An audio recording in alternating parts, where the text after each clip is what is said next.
Hello guys, ഇന്ന് നമുക്ക് കുറച്ച് ഐലൈനർ റിവ്യൂ കേട്ടാലോ. അപ്പോൾ ഫസ്റ്റ് വൺ പറഞ്ഞത് ഇതാണ്. ഇത് Ellie18 എന്ന് പറയുന്നൊരു ബ്രാൻഡിൻ്റെ ഐലൈനറാണ്. ഇതിൽ വാട്ടർ റെസിസ്റ്റൻ്റ് എന്നൊക്കെയാണ് എഴുതിയിരിക്കുന്നത് ഗൈസ്, ബട്ട് ഇതൊട്ടും വാട്ടർ റെസിസ്റ്റൻ്റ് അല്ല. ഇത് അതുപോലെ തന്നെ ഇത് ഒട്ടും സ്മഡ്ജ് പ്രൂഫും അല്ല. ദെൻ അടുത്തത് പറഞ്ഞത് ഇതാണ്. ഇത് നമ്മുടെ ഡാസ്ലറിൻ്റെ ഐലൈനറാണ്. നിങ്ങൾക്ക് എല്ലാവർക്കും അറിയായിരിക്കും ഈ ഐലൈനറിനെ പറ്റി. ഇതും അതേപോലെ തന്നെയാണ്. ഒട്ടും വാട്ടർ റെസിസ്റ്റൻറ്റും അല്ല, സ്മഡ്ജ് പ്രൂഫും അല്ല, ഒന്നുമല്ല. അങ്ങനെ ഇതും എനിക്കിഷ്ടപ്പെട്ടില്ല. ദെൻ അടുത്തത് പറഞ്ഞാണ് ഈ നൈറ്റ് ആൻഡ് ഡേ എന്ന് പറയുന്നത്.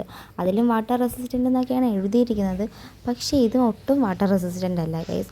ഞാനിത് യൂസ് ചെയ്തിട്ട് നമ്മൾ ജസ്റ്റ് ഒന്ന് ഫേസ് ഒന്ന് വാഷ് ചെയ്യേണ്ട, വേർക്കുമ്പോൾ തന്നെ അത് പോകണുണ്ട്. അതുപോലെ ഇതൊട്ടും ലോങ് ലാസ്റ്റിങ്ങും അല്ല ഗൈസ്. ദെൻ അടുത്തത് പറഞ്ഞതാണ് ഈ ഒരു ഐലൈനർ. ഇത് ആക്ച്വലി മാഴ്സിൻ്റെതായതുകൊണ്ട് ഞാൻ വിചാരിച്ചത് നല്ല ഒരു ക്വാളിറ്റി ഉള്ളതായിരിക്കും.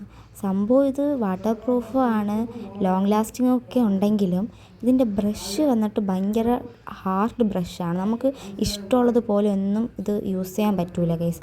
അങ്ങനെ ഞാൻ പിന്നെ ഇതും വാങ്ങൽ നിർത്തി. ഹൈപ്പർ സ്മൂത്ത് എന്നൊക്കെ പറഞ്ഞിട്ട് ഇത് ഒട്ടും സ്മൂത്തല്ല, ഭയങ്കര ഹാർഡാണ്. നെക്സ്റ്റ് വൺ പറഞ്ഞത് ഇതാണ് ഗൈസ്. ഒരു ഫേസസ് കാനഡയുടെ മാഗ്നറ്റിക് ഐസ് എന്ന് പറയുന്ന ഒരെണ്ണമാണ് ഗൈസ്. ഇത് ഒട്ടും കൊള്ളൂല. ഇതാണെങ്കിൽ ഒട്ടും വാട്ടർ പ്രൂഫും അല്ല. അതുപോലെ തന്നെ ഇതിൻ്റെ അടപ്പൊക്കെ പെട്ടെന്ന് പൊട്ടിപ്പോകുന്നുണ്ട്. അതുപോലെ തന്നെ ഇതിൻ്റെ ബ്രഷ് വന്നിട്ട് നമ്മളൊരു 2-3 ടൈംസ് യൂസ് ചെയ്തപ്പോൾ അത് ഇല്ലാതാവുകയും ചെയ്യുന്നുണ്ട്. നെക്സ്റ്റ് വൺ പറഞ്ഞത് ഈ സ്റ്റുഡിയോയുടെ ഒരെണ്ണമാണ് ഗൈസ്. ഞാൻ അങ്ങനെ സ്റ്റുഡിയോയുടെ ഒരു പ്രോഡക്റ്റ് അങ്ങനെ യൂസ് ചെയ്യാറില്ല, പക്ഷേ ഇത് ഞാൻ അവിടെ വെച്ച് ട്രൈ ചെയ്തപ്പോൾ എനിക്ക് ഭയങ്കര ഇഷ്ടപ്പെട്ടു. നല്ല സ്മൂത്താണ്, നമുക്ക് ഇഷ്ടമുള്ളതുപോലെ വരയ്ക്കാം, നല്ല വാട്ടർ പ്രൂഫാണ്, നല്ല ലോങ് ലാസ്റ്റ് ചെയ്യുന്നുണ്ട്. It's amazing. അപ്പോൾ ഇന്നത്തെ വീഡിയോ ഇത്രയേ ഉള്ളൂ. ബൈ.